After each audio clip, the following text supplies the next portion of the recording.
E eu queria perguntar para vocês quem nós somos. Hoje em dia é muito fácil a gente falar que nós somos desbravadores, somos Calebs, somos anciões, pastores. Somos algo. Se você perguntar para algum conhecido seu, eles vão lhe falar: você é o filho de alguém, você é pai de alguém.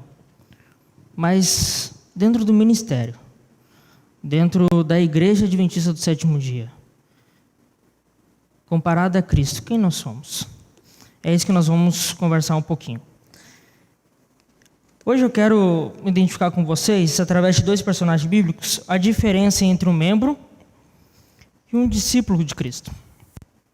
Se eu perguntar aqui para vocês, quantos acham que nós somos membros? Alguns. Quanto acham que somos discípulos? Para a gente começar, então, vamos fazer algumas diferenciações de características. A primeira, um membro, ele geralmente vem para a igreja e só se alimenta. Eu até brinquei numa igreja de Pelotas, que a gente era uma igreja bem pequenininha, que tem aqueles irmãos que tem lugar marcado no banco da igreja.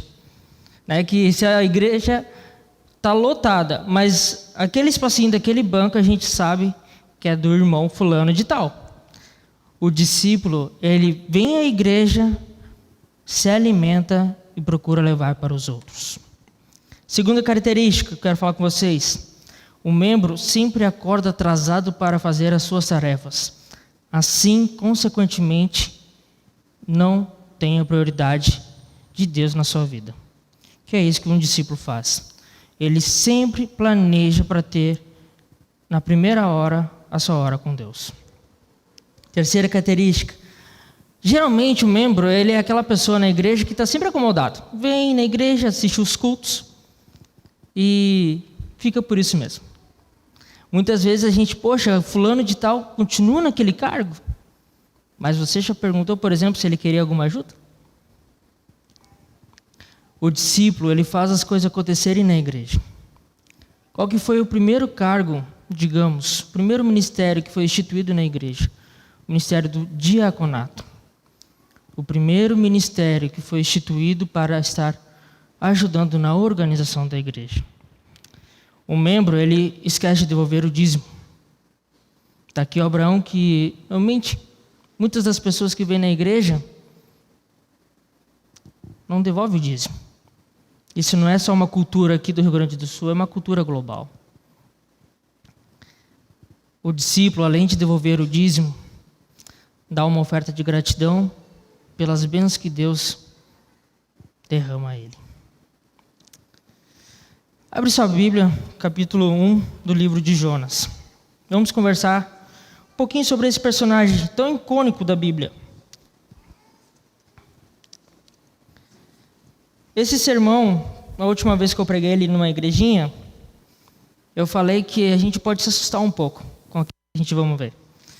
Mas tenha certeza que esse sermão vai servir muito bem para nós entender um pouquinho qual é o nosso papel no mundo de hoje para a volta de Cristo. Então, no livro de Jonas, capítulo 1, nós começamos a ler um pouquinho da história que diz assim: E veio a palavra do Senhor a Jonas, filho de Amitai, dizendo: Levanta-te e vai à grande cidade de Nínive, e clama contra ela, porque a sua malícia subiu até a minha presença. Primeira característica que eu quero colocar aqui para vocês é o seguinte: Jonas, ele recebeu um chamado. Isso é fato. Ele era um profeta de Deus. Todos aqui recebemos um chamado. A única diferença de Jonas para nós hoje, muitas vezes é só a época. Só o tempo que ele viveu. Jonas, quando ele recebeu o chamado de Deus, Deus conversou com ele. A primeira coisa que ele fez: fugiu. Quando nós recebemos um chamado, por exemplo, do pastor, para estar ajudando na missão Caleb 2021, a gente diz que está ocupado com o emprego. No domingo, a gente quer dormir até um pouquinho mais tarde. Ou até mesmo no sábado pela manhã, que a gente já está vindo aqui para a igreja, não pode acordar um pouquinho mais cedo para estar doando sangue. Nós somos igual ao Jonas. Jonas é um personagem que me intriga muito. É um personagem, para mim, eu tenho como exemplo a estar fazendo diferente. Porque muitas das atitudes de Jonas a gente vê na nossa vida. Se a gente continuar lendo a história de Jonas, a gente vê que depois que tudo aconteceu com Jonas, que Deus falar e conversa com ele novamente, ele vai e prega na cidade de Nínive. Mas o que eu quero falar para vocês, que me chamou muita atenção, é no capítulo 4. Depois que a cidade é salva, que Deus salva a cidade, que todo mundo se arrepende, olha a atitude de Jonas. Mas isso desagradou extremamente a Jonas, e ele ficou irado. E orou ao Senhor e disse: Senhor, não foi esta a minha palavra, estando ainda na minha terra? Por isso é que me preveni fugindo para Tarsis, pois sabia que és Deus, compassivo e misericordioso, longânimo e grande benignidade, e que te arrependes do mal. Jonas, ele teve uma atitude típica de ser humano. Uma pessoa egoísta. Uma pessoa orgulhosa. Ele se irou porque Deus tinha salvado aquele povo que ele achava que não tinha perdão. O que aconteceria hoje se pelas portas entrasse um homem barbudo, com rastafari, bermuda rasgada, chinelo de dedo e regata, cheio de tatuagem e cheio de piercing? Eu acredito que a primeira coisa é nem entrar na igreja, porque os diáconos lá embaixo provavelmente barraria ele. Isso é muito triste porque eu já vi acontecer. A pessoa nem estava nesse estilo. Quais seriam as nossas atitudes? Será que a gente olharia com um ar de amor? Um ar de benevolência, de bondade, de carinho para essa pessoa? Tem um pastor que ele falou o seguinte uma vez para um diácono da igreja do Sarandi: eu virei adventista pelo teu abraço. Quando nós recebemos bem uma pessoa na igreja, isso faz toda a diferença. Quando nós andamos numa atitude contrária do Jonas, quando a gente não se ira pelos aspectos físicos daquele ser humano, e a gente olha para o coração, assim como Cristo olhava, a gente começa a entender um pouquinho mais sobre o amor de Deus. Jonas, ele recebeu um chamado, mas muitas vezes, como nós temos atitudes só como membros de uma instituição, só como a gente tivesse registrado no livro da igreja. Está lá na secretaria, registrado: Lucas Rafael, membro da Igreja Adventista do Sétimo Dia. A gente não tem uma atitude de discipulado. Nós estamos vivendo num mundo caótico, não é verdade? 2020 foi um ano extremamente atípico. E se a gente fosse pregar o Evangelho verdadeiramente, se a gente demonstrasse na rua, nesse ano que passou e nesse ano de 2021, o que estaria acontecendo? É isso que aconteceu em Atos capítulo 16. Quando uma outra pessoa recebeu um chamado, um outro discípulo de Cristo,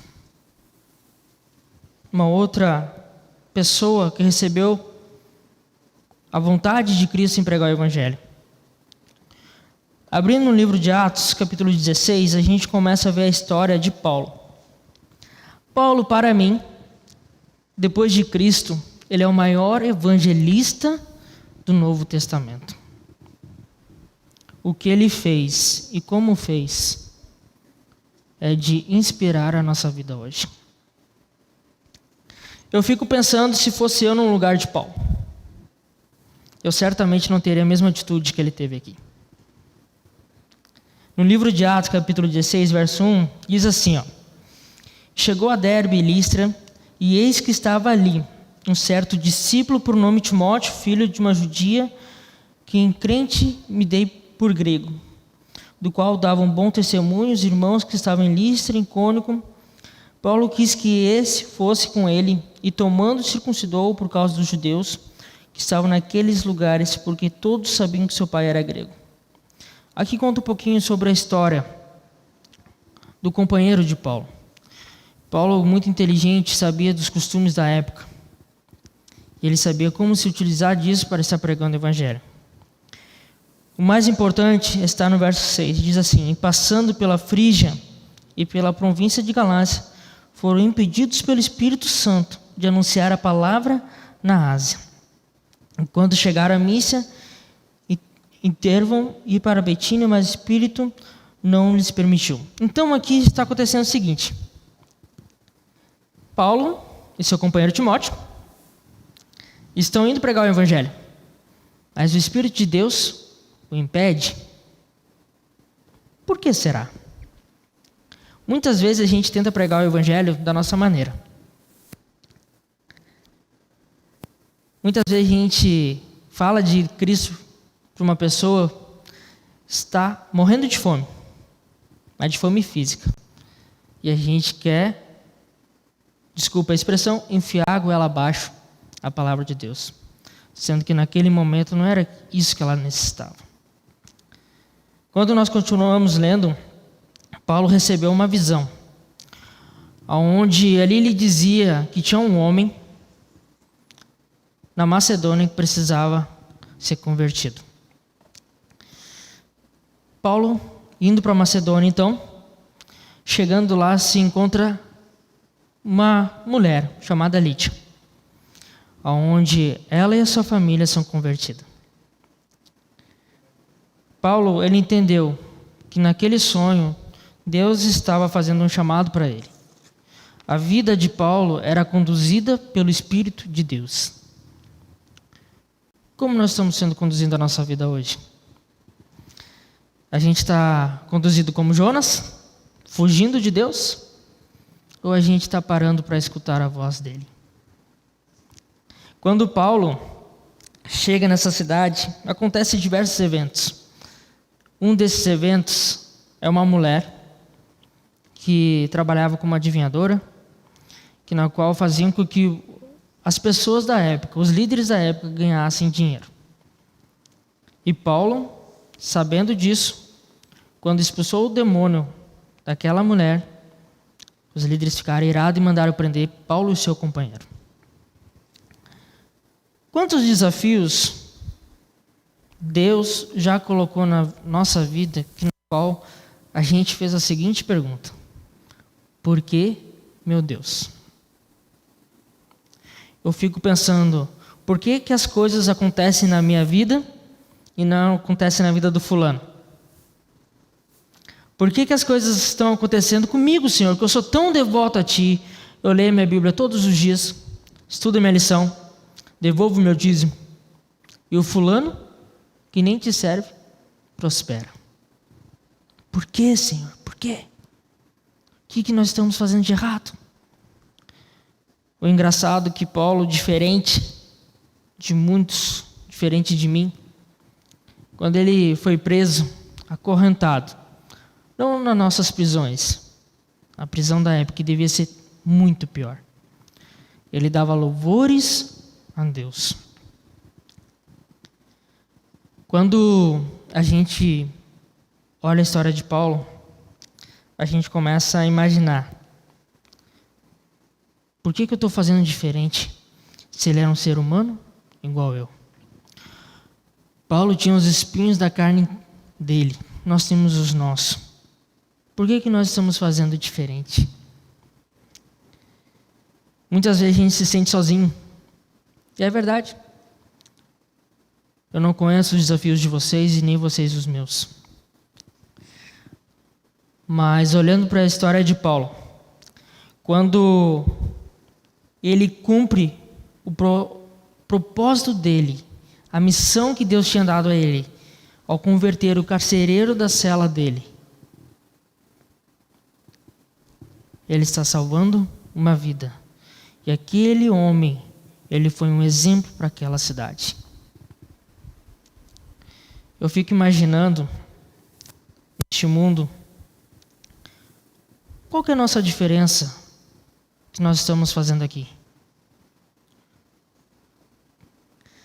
Essa é provavelmente a última geração.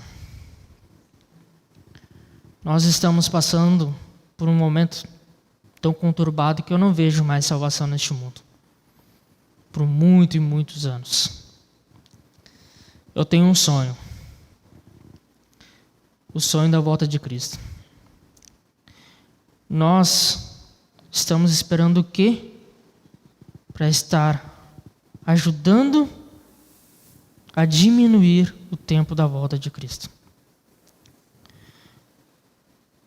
Tenho diversas pessoas aqui que estão com camiseta escrita do Caleb. Mas sabe qual que é o problema? Apesar da pandemia e a gente ter pessoas limitadas, nós não somos Calebs apenas 15 dias no ano ou 30 nas férias de inverno. Nós somos Calebs 365 dias. Quando eu olho para as pessoas aí fora, eu fico imaginando o que eu posso estar fazendo para ser a luz e eles entenderem que Cristo está voltando. Eu não sei quais são os teus problemas. Eu não sei qual o andar do elevador até o céu você está. Só sei de uma coisa. Nós somos um irmão do outro. Para nós sermos considerados discípulos e não membros apenas, nós temos que começar a entender que só Cristo irá voltar quando a gente tomar a decisão, realmente de coração, de estar auxiliando no evangelho deste mundo. Deus poderia mandar seus anjos e o trabalho seria terminado na hora. Mas Deus se utiliza desse artifício para estar moldando o nosso caráter, porque Ele sabe que sem isso nós não estaremos no céu. A Letícia irá cantar uma música agora. Uma música que fala do nosso sonho, do nosso propósito aqui nessa terra. Enquanto a Letícia canta essa música, se coloca em pé tomando a decisão de estar mudando o status de membro para discípulo de Cristo.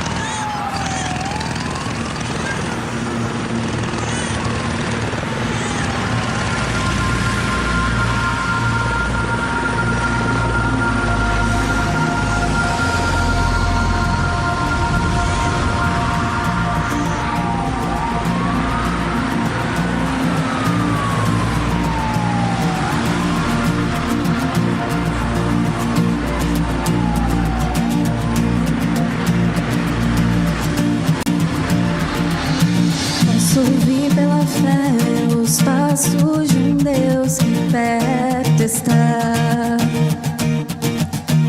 Vem chegando o dia em que toda língua confessará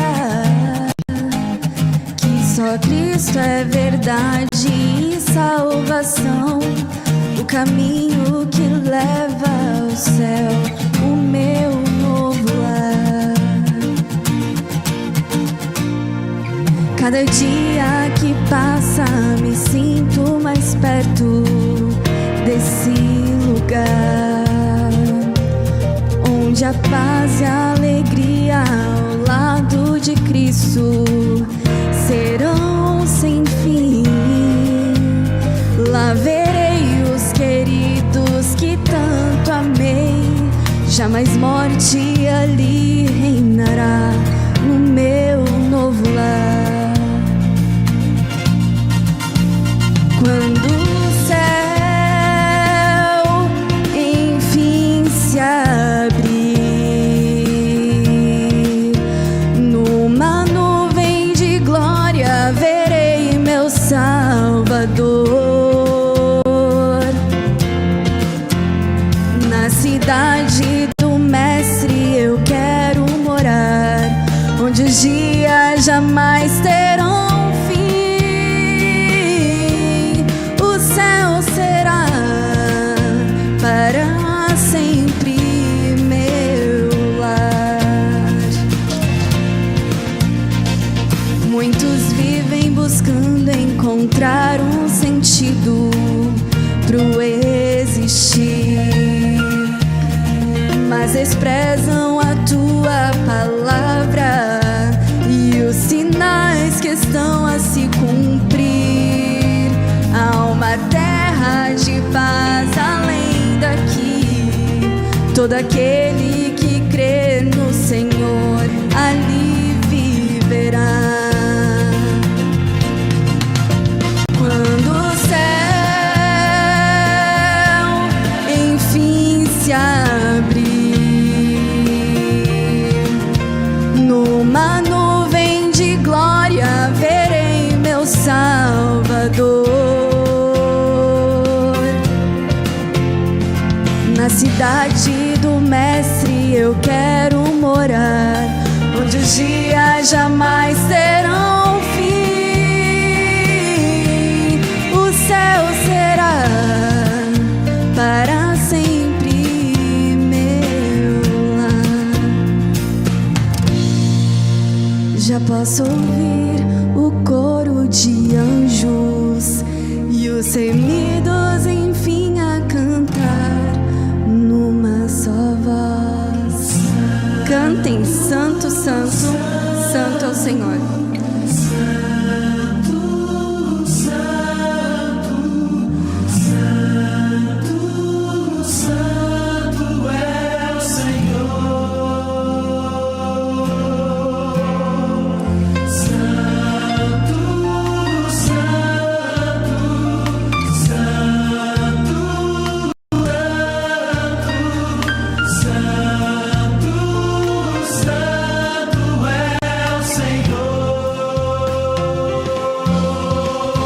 Quando o céu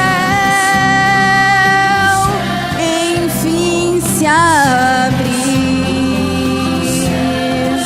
numa nuvem de glória verei meu Salvador. Na cidade do Mestre eu quero morar, onde os dias jamais terão fim. O céu será para sempre meu lar. O céu será para sempre o meu lar.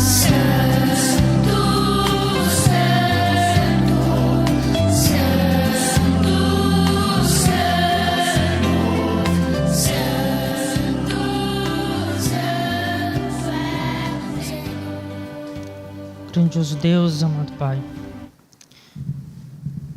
graças te damos porque o Senhor falou a nós nessa noite que devemos ser como Paulo,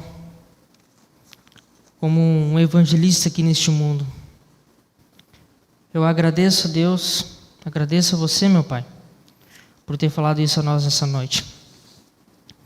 Aqui e na internet estão pessoas dedicadas em servir no seu ministério.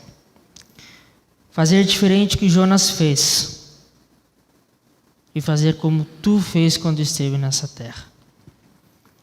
Como o Senhor sendo o nosso maior exemplo, sabendo que este mundo não tem muito mais tempo. Nos dá força e sabedoria, Senhor, para estar à frente do batalhão, dessa geração, para estar pregando o teu evangelho. Para que assim você volte o quanto antes e a gente pode cantar santo, santo és tu nas nuvens e passar a eternidade contigo, meu Pai.